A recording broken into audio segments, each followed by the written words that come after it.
my health and I go back quite a long way, as you can imagine, and I was born asthmatic. Well, I was born into difficult circumstances, and yeah, I've been an asthmatic since birth, so there is that.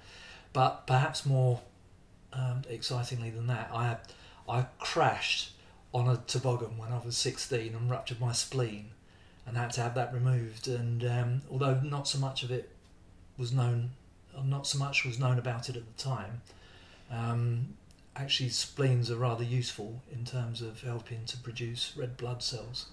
So I have a weakened immune system, and sometimes I get very tired. And yeah, that was enough to put me on the vulnerable list.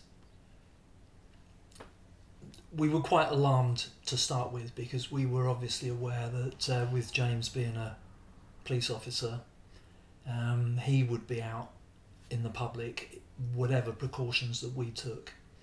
So we very soon identified the need to isolate him, and we're not a big house. We basically got 4 adults and our Josie in a 3-bedroom semi, and yeah, James has the box room, and basically he would stay in there for the whole time. So we had a procedure whereby he would come in from work, he would use only the downstairs bathroom, he would go straight for a shower, and then that would be sanitised, and then he'd go to his room, where he would basically stay until he went back out again.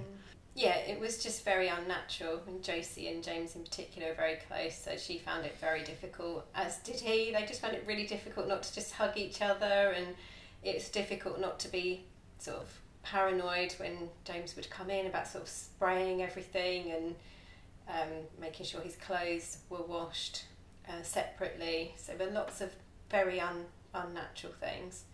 So it's that fine line between doing the right thing but without getting sort of panicky about it, and that took quite a while to get used to. We did ask our home group to pray for us as well, and we did pray for protection. They were very faithful in their prayers, and I often prayed with Josie. We did that a lot at the beginning of lockdown, and we read the little girl's Bible together every day, and I think that did bring us some peace about the situation, but it was quite a big adjustment. And I actually think when the lockdowns kind of eased a bit and they were allowed back into school, in a way that was more difficult, because it was then us feeling like we didn't really have control over what we could do. Of course, James did actually contract COVID, and I think that was probably in November. He was involved in an incident with someone who had it, was later tested, and sure enough he'd got it too, and that was really difficult, especially for James actually, because he was desperate. He just didn't know what to do. What I felt given to say to him was that it wasn't his fault, and that he was welcome here.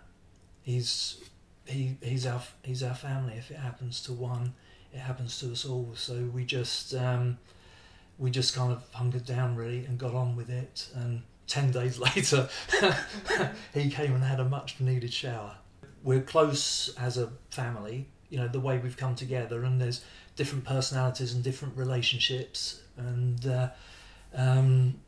but we are close, and that I found very helpful. And you know, people are responsible, so they would make good decisions, or they would, you know, try and do their best. But what the feeling, very pressing feeling, which took me by surprise really, was just hearing the door go and knowing that it was James coming in. And normally we go and have a chat, or we'd see if it was about for dinner, or just talk about stuff, or whatever. Suddenly that was I was thinking of that as a threat, or as danger, and that was really difficult, and having to stay away from him. And I don't think I really got used to that at all.